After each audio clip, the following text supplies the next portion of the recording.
So fellas, this week we're at UFC North Share, the best chance of a fighting nerd champion in Jean Silva against Diego Lopes in what I think is Dana White's throwaway card. He's all over Canelo Crawford. He doesn't give a shit about the UFC this week.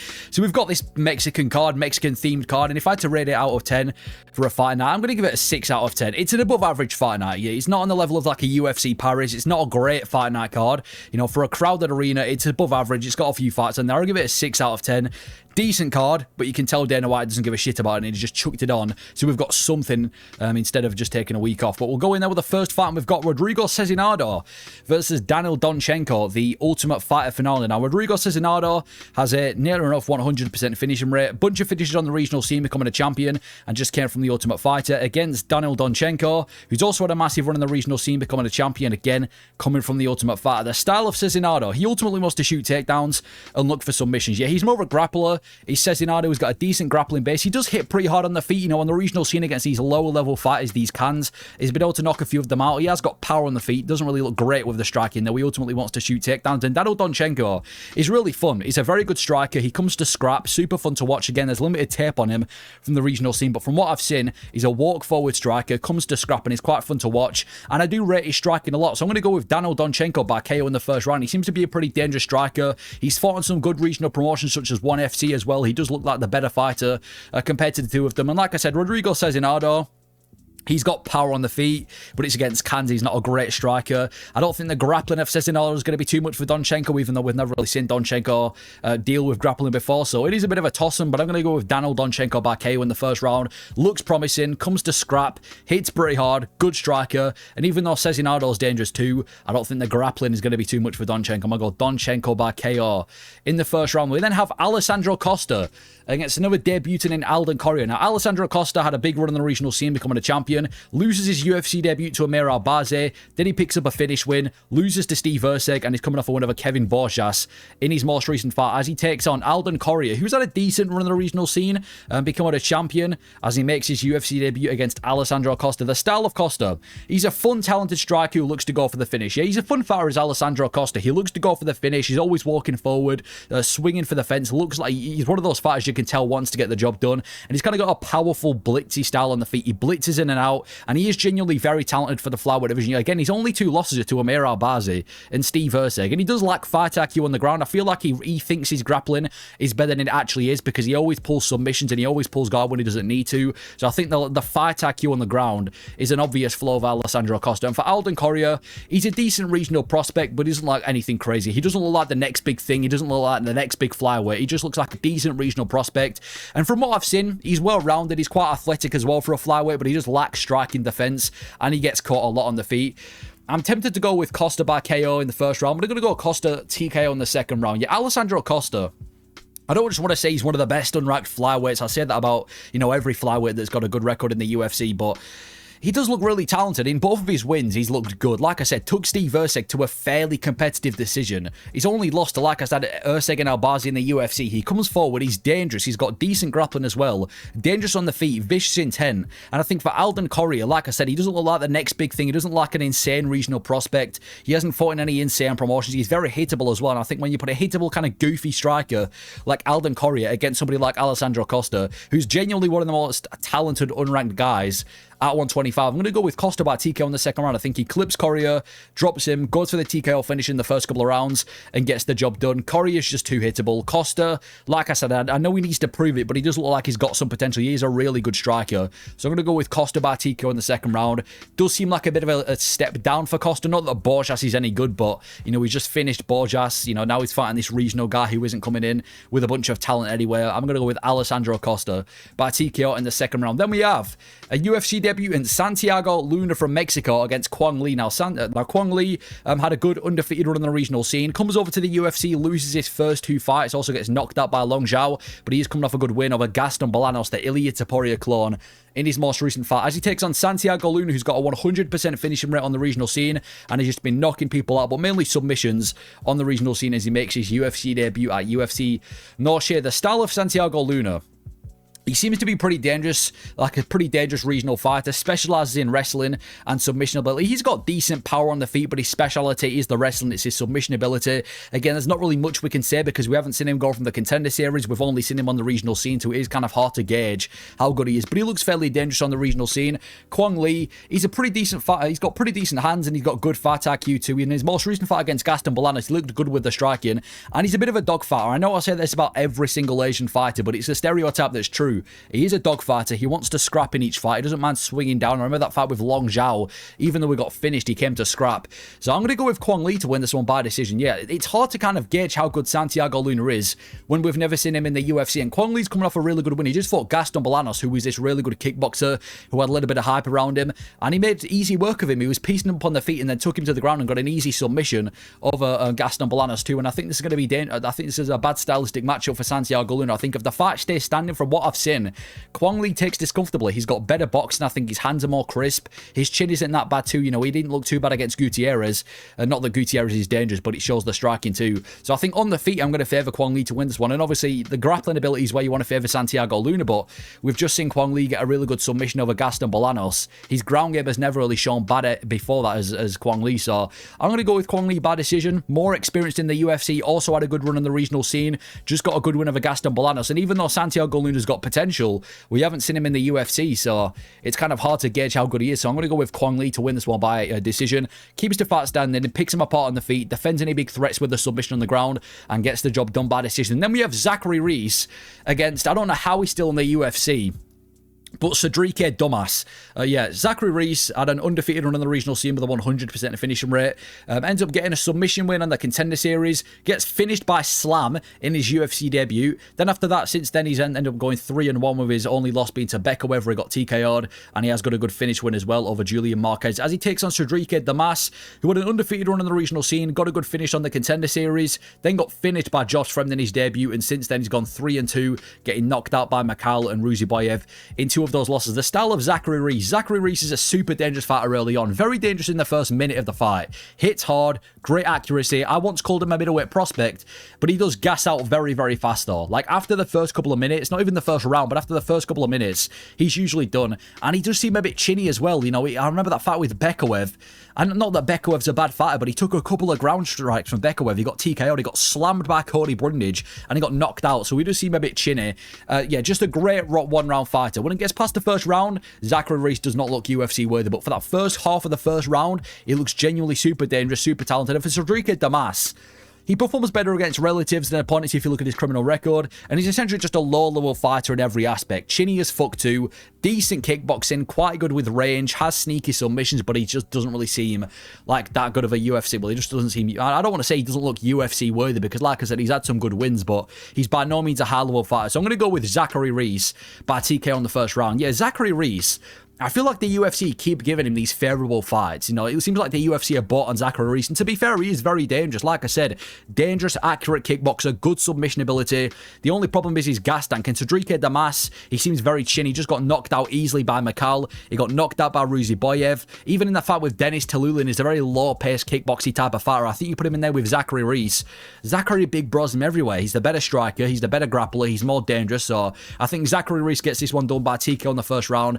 Clips Sedriques Dumas, wobbles him, drops him, goes for the TKO finish. I'm going to go Zachary Reese by TKO in the first round. Then we have former title challenger Tatiana Suarez against Amanda Lemos in potentially, I'm not going to confirm this and I hope it isn't, but potentially a title eliminator in the strawweight division. Now, Tatiana Suarez is the wife of Patchy Mix, had 3 wins on the regional scene, comes over to the Ultimate Fighter, ends up going undefeated on the Ultimate Fighter with 4 wins, wins the tournament, and then since then she goes on a massive run in the UFC with a bunch of good finishes, finishing the likes of Jessica Andrade and Carla Esparza, Alexa Grasso, a couple of former champions, then gets the title fight with Zhang Weili this year, got dominated by Zhang Weili, and she's going to be taking on Amanda Lemos, who had an undefeated run in the regional scene, becoming a champion, loses her UFC debut by finish, then puts together quite a good winning streak as well. Main events against Jessica Andrade, gets finished, puts together 2 more finishes, then fights for the belt against Zhang Weili, gets absolutely dominated by Zhang Weili, and since then, she's gone 2-1, losing the main event to Verna Jandiroba by submission. The style of Tatiana Suarez, she's an elite wrestler. I remember when people were calling her the female Khabib. She mixes submissions and ground and pound together really well, and even though she just did just get dominated by Zhang Weili. If you take away her loss to literally the best in the UFC, she does mix things together really well. She's got solid boxing, but she really shines with a mauling grappling pace. But she's always injured. That's always been a massive flaw of Tatiana Suarez. She always seems to get injured in every single big opportunity she's got. But as a fighter, great grappler. Amanda Lemos, she's a high output, light-footed striker, good pace and stamina as well. She's just a really athletic kind of fighter for the strawweight division, but she always struggles against any semi-decent grappler, which is why I'm going to go with Tatiana Suarez by submission in the first round. Yeah, Tatiana Suarez is, now that Zhang Weili's left, she's the best grappler in this division. I know Verna Jandaroba is here too, but her wrestling is insane.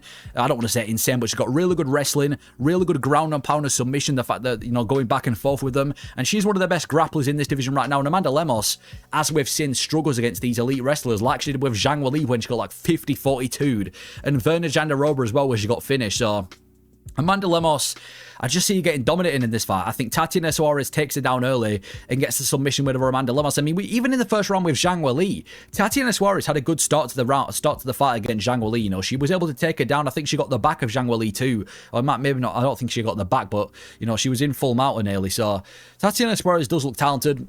Maybe not title worthy just yet, but now that Zhang Weili's left the division, I still think she's one of the most promising contenders. So I'm going to go Tatiana Suarez by submission in the first round, takes down Lemos, gets the submission win, and yeah, stays a top contender in this division. Then we've got Jose Medina versus Dusko Todovoric. Jose Medina, decent run on the regional scene, becoming a champion, loses on the contender series, loses his debut against Zachary Reese, and then loses his most recent fight against Teba Gautier. Still not sure how he's still in the UFC. As he takes on Dusko Todovoric, who had a massive run on the regional scene, becoming a champion with a 100% finishing rate, as he beat Michel Pereira as well.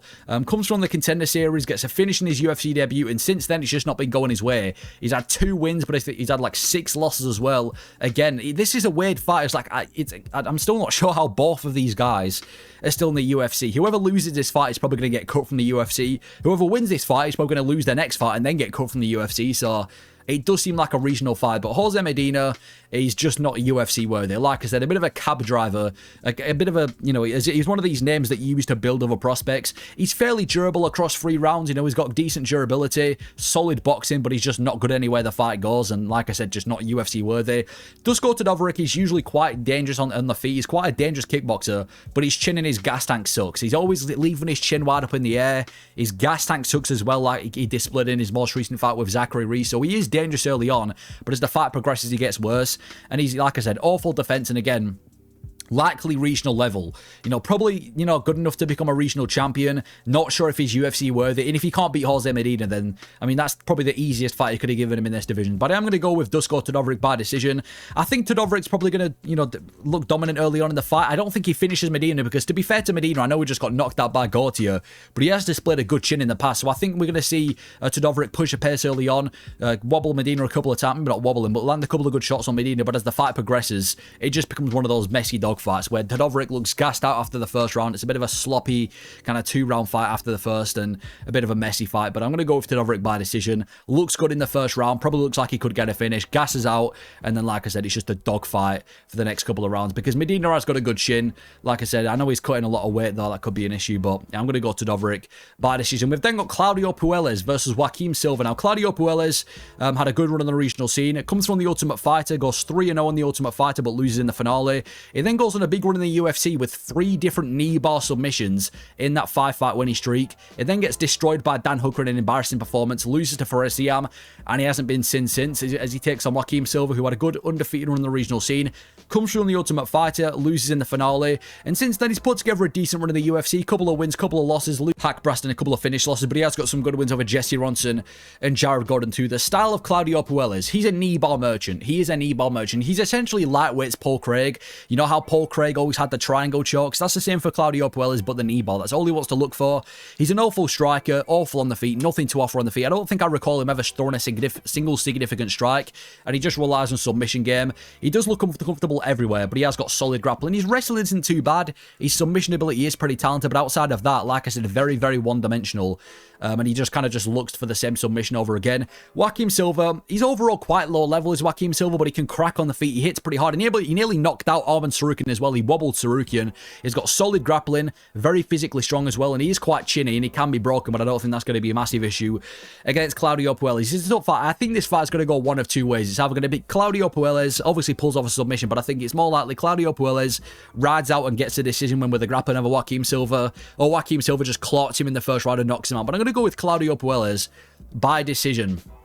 Yeah, Claudio Puelles, like I said, he's got decent wrestling. His submission threat is actually solid. I'm expecting him to come back. He's had a bit of a layoff now as Claudio Puelles. I'm expecting him to look a bit better, and I just think he out-wrestles Joaqim Silva as well. We haven't seen Joaqim Silva was great wrestling before in the UFC, and I know we're talking about literally the best, but we've seen him against Tsarukian, where he was easily manhandled by Tsarukian, damaged with ground and pound, and I'm not going to say that Claudio Puelles is on the same level as Tsarukian, but it kind of shows us that a weakness that Joaqim Silva has.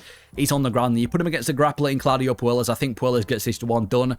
Again, it's not a confident pick because he's been out for a couple of years, but even there, to be fair to Claudio Puelles, he has only been losing to the best. Like I said, Dan Hooker, top 5 in the UFC. For a Ziam, massive winning streak, one of the best unranked guys at 155. So he doesn't look too bad, does Claudio Puelles, when he's against these kind of lower level fighters like Joaqim Silva. So I'm expecting Claudio Puelles to have a grappling base, takes down Joaqim Silva, keeps him on the ground, does a bit of damage with ground and pound, maybe not too much damage, but essentially just rides out and gets a decision win. It is a bit of a 50-50 fight. Joaqim Silva's quite inconsistent with his performances, but I'm going to go Claudio Puelles to win this one by decision. And on top of that as well, before I move on, the win over Jordan Levitt is aged quite well too for Claudio Puelles. Levitt's a legitimate grappler, so for Claudio Puelles to beat Jordan Levitt as well with the grappling was quite a good display. So I'm going to go with Claudio Puelles by decision. Then we have the debut of Alice Pereira against Montserrat Rendon. Now, Alice Pereira is now the youngest women MMA fighter in UFC history at 19 years old, and so far she's come from the regional scene with a nearly 100% finishing rate, becoming a champion, and like I said, youngest women MMA fighter in history. She takes on Montserrat Rendon, who had, well, she came from a bit of a grappling background before MMA, had a five-fight winning streak on the regional scene, all decisions, and that decision streak is kept up in the UFC. She's now 1-1. The style of Alice Pereira, and by the way, she isn't related to Alex Pereira like a lot of people think, but she is, like I said, coming from the regional scene. Alice Pereira, she's a dangerous kickboxer for women MMA standards. She's got this very kind of explosive style, dangerous on the feet for women MMA standards. Her high finishing rate kind of shows that, and she's really fast and rangy too. She's quite tall for the division. Is Alice Pereira, fast, rangy, and she's still very green and untested. Like I said, 19 years old, hasn't come from the Contender Series, hasn't really fought in any crazy regional promotion, so she's still untested and green, but she does look promising. Montserrat Rendon, she's very, very slow on the feet, very slow, stiff on the feet. She's got decent wrestling, which I guess could be something she could use against Pereira, who's been untested, but nothing crazy. And she's got a decent 3-round pace. You know, she can keep a pace across 3 rounds. You know, athleticism is quite good, but overall her skill ability isn't the best. I'm going to go with Alice Pereira by decision, yeah. She's still green, she's still untested, but her finishing rate on the regional scene looks pretty impressive. She has got a decent explosive striking base as well, and I'm just really not bought on Montserrat Rendon that much. Like I said, she came from defeated on the regional scene with 0 finishes. She looked decent against Tamiris Vidal, even though that was a bit of a sloppy fight.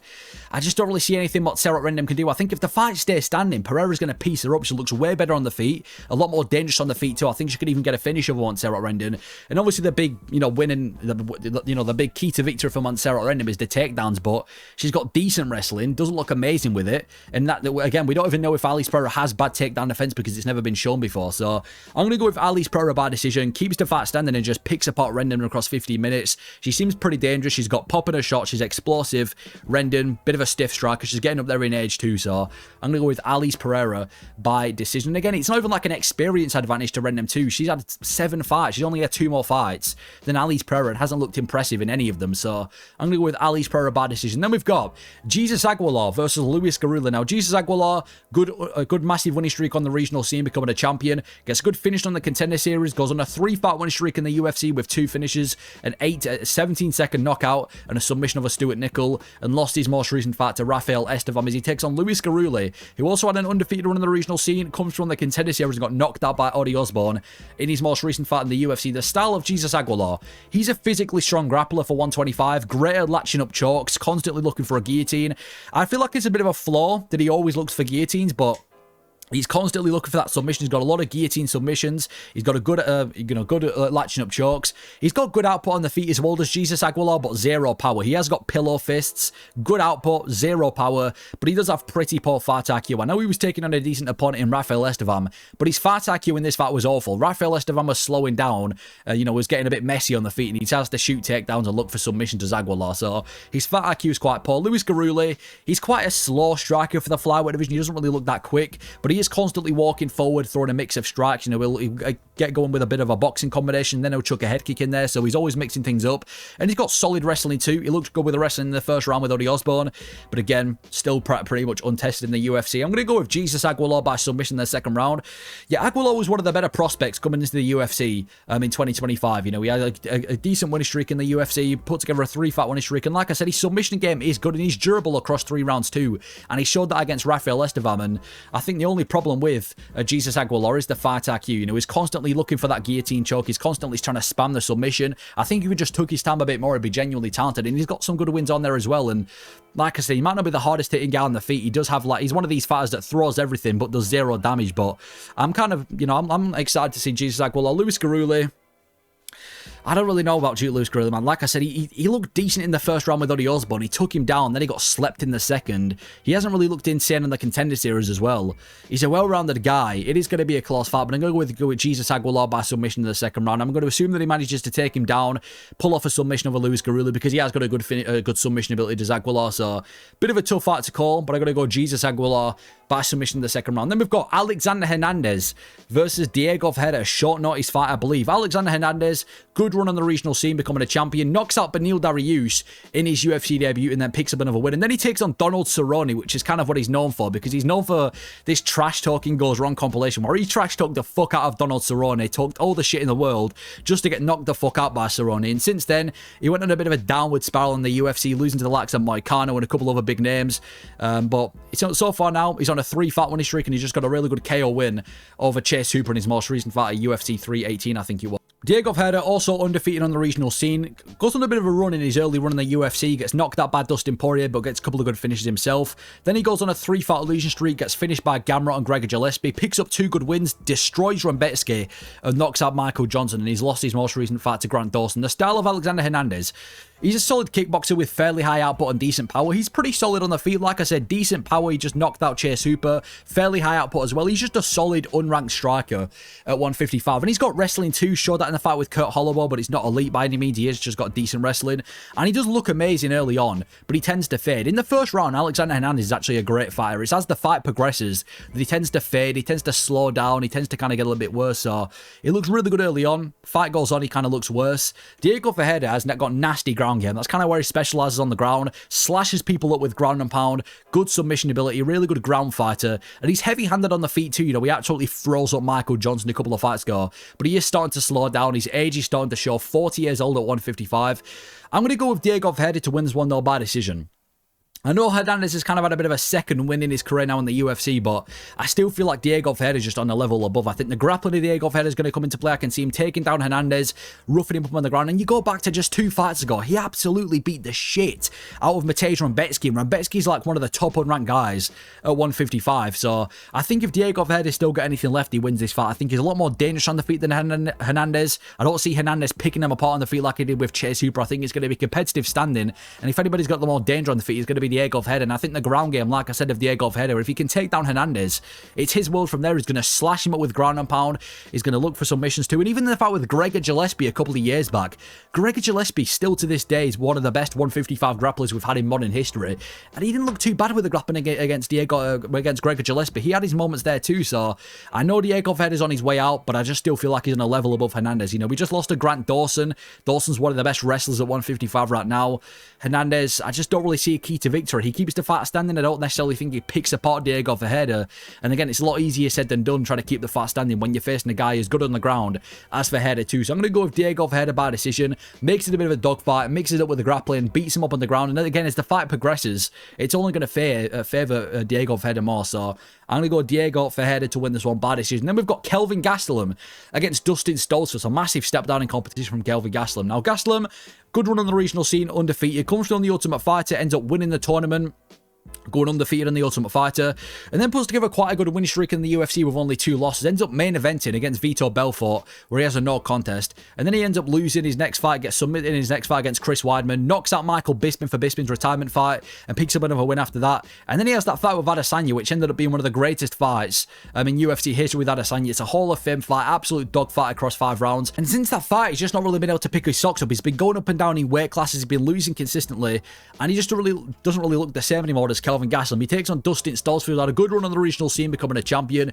Got a good, well, I guess it was a good win. He got a win on the Contender Series where he injured Joe Pyfer. And then since then, he's kind of been losing a lot in the UFC, but he's a very dangerous guy in himself, where he's been finished quite a few times in the UFC. But he has got some good finishes where he slept Marc-Andre Barriault and knocked out submitted Punahele Soriano.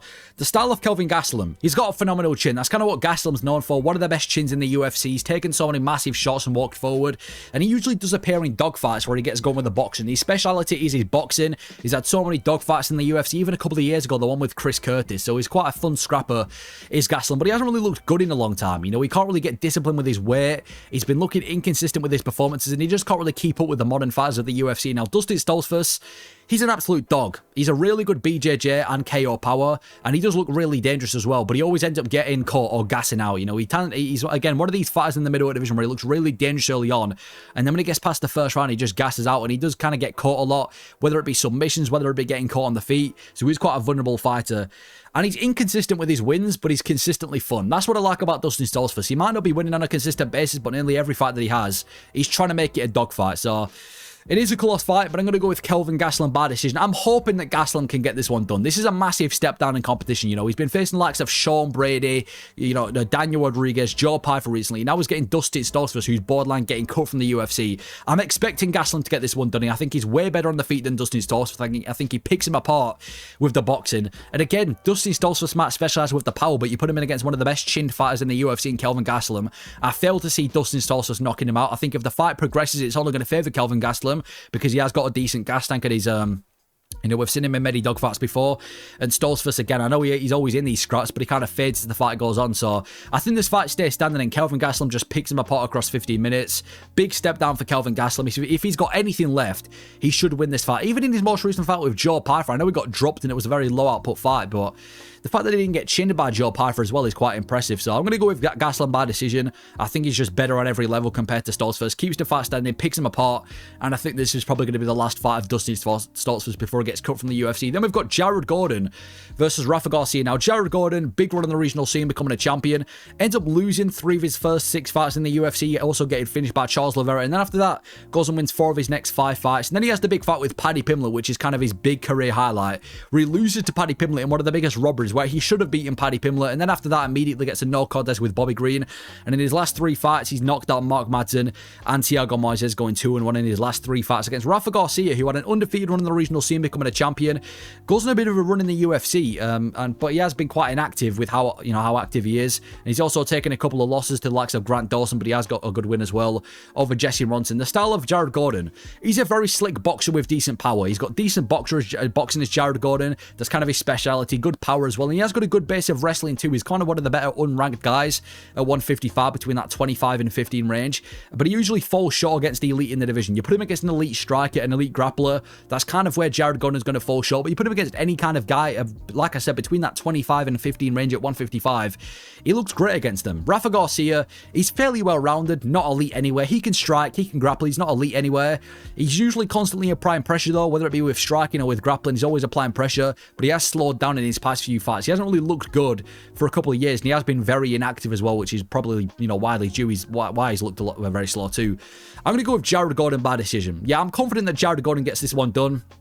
Jared Gordon's got good takedown defense. I don't see there being any grappling threat from Rafa Garcia, who could barely get going against Vince Pichel. So I think this fight stays standing. And I think Jared Gordon just picks him apart. Like I said, Jared Gordon's got heavy hands, good striker, just knocked out Thiago Moises, knocked out Madsen as well, picked apart Paddy Pimblett too. So I think Jared Gordon keeps the fight standing and just picks apart Rafa Garcia. I don't really see Garcia having a major key to victory in this fight. I don't think he takes him down.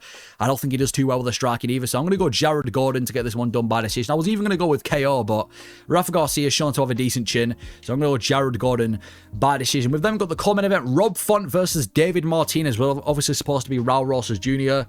David Martinez steps in on short notice. David Martinez has a high KO rate in MMA, good run in the regional scene, bunch of KOs, becoming a champion, got a good win in the Contender Series and just knocked out Simon Oliveira in his debut at UFC Mexico early this year. Rob Font also had a good run in the regional scene, becoming a champion, ends up getting 2 finishes in his first 2 fights in the UFC, goes on a bit of a run in the UFC after that, ends up getting a main event against Cody Garbrandt, beats Cody Garbrandt, main events against Aldo and Vera, loses both of those fights, knocks out one of Bantamweight's best prospect in Adrian Yanez, then goes back to another main event against Corey Sandhagen, loses that, and since then he's lost to Figueiredo and he's on a 2-fight winning streak against Phillips and Matsumoto in his last 3 fights. The style of Rob Font. Rob Font's a solid defensive boxing, but he just struggled to hand with the elite strikers. He's always had some of the best boxing at 135 as Rob Font. Really good boxing, great jab as well, but when you put him against the elite of the division, like the Aldos, like the, the Marlon Veras, like the Sandhagens, that's usually where he struggles against the elite strikers. Heavy-handed too, he's only a couple of fights ago where he sent Adrian Yanez halfway across the octagon, and he's great at keeping the fight standing and getting up as well. He's got a good takedown defense, does Rob Font. In his most recent fight with Matsumoto, he was able to get up quite a lot against Matsumoto too. And his stamina as well. He's got a good 5-round stamina pace too. Very athletic fighter as Rob Font. David Martinez, very, very powerful striker. Very heavy hands and also has very slick boxing. One of the best up-and-coming Mexican boxing kind of styles we've got in the UFC. Nasty calf kicks too. He's one of these guys that puts everything into a calf kick. Very explosive striker. And he is very untested. Like I said, this is a massive step up in competition to get Rob Font after your debut. But he's got a ton of potential as well, looks explosive, looks dangerous, talented guy. Untested though, I've got to go with Rob Font by decision. I've just got to, he's on a 2-fight winning streak against 2 up-and-coming guys too, with Kyler Phillips and Matsumoto too. He just beat 2 prospects, and Rob Font's kind of been a good job at being the gatekeeper at 135, beating these prospects coming in, like I said, with Matsumoto, with Phillips, with Adrian Yanez a few years ago as well. That's kind of been his job, shutting down these prospects, and he's talented too. Like I said, not that there's going to be any grappling in this fight, but good takedown defense, some of the best boxing in the bantamweight division, and David Martinez on short notice getting a step up against Rob Font. I just can't pick him to beat Rob Font. Like I said, he looks talented. He looks like he's got potential, but I see Rob Font winning this with a boxing. It's just too big too soon. Short notice against Rob Font. I've got to go with Rob Font getting this one done by decision. And I think from a boxing perspective, Rob Font's just a better striker too. Maybe David Martinez is more explosive. Maybe he's more dangerous and heavy-handed, but as far as boxing technique goes, I've got to go with Rob Font. He's had wars with some of the best strikers in this division, so I'm going to go with Rob Font to pick it up by decision. Picks him apart with the boxing. Makes it competitive. I think David Martinez will have his moments, but I think he'll be a level below Rob Font on the feet, and Rob Font picks him apart and takes him to a decision. Then the main event, the 4th fighting nerd in this month, Jean Silva, fighting nerd's best hope at a champion as he takes on Diego Lopes, who just fought for a belt. Now, Diego Lopes, massive run in the regional scene, becoming a champion, loses on the Contender Series to Joanderson Brito. After that, he goes 1-2 with his next 3 on the regional scene. Then he faces Evloev on short notice, makes it very competitive, but loses to Movsar Evloev. And after that, he puts together a big winning streak, finishing the likes of Sadiq Yusuf, Pat Sabatini, Gavin Tucker, gets the title fight with Volkanovski, and lost his most recent fight against Volkanovski as he takes on Jean Silva, who also had a good run in the regional scene with a shit ton of finishes, 100% finish rate, comes through on the Contender Series against Kevin Valejos, knocks out Weston Wilson, knocks out Charles Jourdain, beats Drew Dober on short notice, knocks out Melzik Bagdasarian, submits Bryce Mitchell, and now he's got this slot against Diego Lopes, which is probably going to be a title eliminator, at least for Jean Silva. If he wins this fight, he's probably going to get a title fight. The style of Diego Lopes. Lopes walks forward and wants to stand and bang. Very powerful, durable dude. He was dangerous across 5 rounds against Volkanovski, walks forward, stands and bangs. Like I said, very powerful guy for the featherweight division, but he's also very hittable. He blocks a lot of punches with his face. Volkanovski had, an easy time finding the shot against Diego Lopes. He's a very hittable guy. He's got dangerous BJJ too. That's kind of what he came into the UFC with, but he's more of a scrapper these days. He doesn't really use that BJJ too often. Likes to scrap a lot more. And for Jean Silva, he masters range. Like a lot of these fighting nerds do, masters the range and elites timing and accuracy. But he's one of the few featherweights with serious KO power. There's not really too many featherweights in the UFC now that have KO power. You've got Josh Emmett, you had Ilya Topuria. Jean Silva's one of the few that displays legitimate KO power, and he's very physically strong and explosive as well. I think Jean Silva's the best chance of a fighting nerd champion. I said it before. I think he's the best fighting nerd overall, and I'm going to go with Jean Silva by TKO in the second round. I know Diego Lopes has a solid chin, but to be fair, Diego Lopes hasn't really faced any elite strike. Well, he's not really faced any elite strikers. He's not really faced any hard-hitting strikers, should I say. in the UFC so far. And Diego Lopes has a bad habit of getting caught a lot. You know, he gets hit a lot. His kind of style is blocking punches with his face. I don't trust that style against Jean Silva. This guy's one of the hardest hitting guys we've got coming up in the featherweight division right now. Not only is he hard hitting, his accuracy, like I said, on the feet, he's impeccable. He's got great speed as well. Very good, accurate striker. I think he's one of the best fighting nerds as well. The best hope of becoming a champion. I think Jean Silva finds the chin of Diego Lopes in this fight. I can see it going very similar to the Drew Dober fight, where Diego Lopes is constantly walking forward, but Jean Silva's just picking him apart for the first couple of fights, slashing him up with elbows, making it rough on the feet until eventually he lands a big shot on Diego Lopes and gets the TKO finish. And I don't want to listen. I'm not going to call Diego Lopes overrated. Like I said, he did just make it competitive with Volkanovski, even though he got pieced up across 5. But he hasn't got any serious impressive wins. Like the Brian Ortega win is not aging well. The fight with Dan Ige was on 3 hours notice for Dan Ige, and Ige was winning the later rounds too. And apart from that, he's just been beating these unranked guys. So as good as Diego Lopes is, I do think Jean Silva's a better fighter everywhere the fight goes. I think he's got way more power than, well, I think he's more dangerous than Diego Lopes. That he's got way better defense as well. He doesn't get hit too often, does Jean Silva. He's very crafty on the feet. And again, stylistically, you've got a guy who gets hit a lot versus a guy who not only manages to find the chin a lot, but also hits like a fucking truck. So I'm going to go Jean Silva by TKO in the 3rd round. Breaks Diego Lopes down for the first couple of rounds. And I think Diego Lopes will still be in the fight, throwing forward, walking forward, making it a bit of a dogfight. But eventually, I think Jean Silva's going to be too much and gets to finish over Diego Lopes. I've said it before. I think Jean Silva's the fighting nerd's best hope at a champion. I think he's the most dangerous fighting nerd. Well, maybe not the most dangerous because you've got Protez too, but I'm going to go Jean Silva by TKO in the 2nd round against Diego Lopes. But those are my thoughts and predictions for UFC No Share. Let me know your thoughts on this card if you agree or disagree with the picks. Let me know your thoughts. Thank you for watching.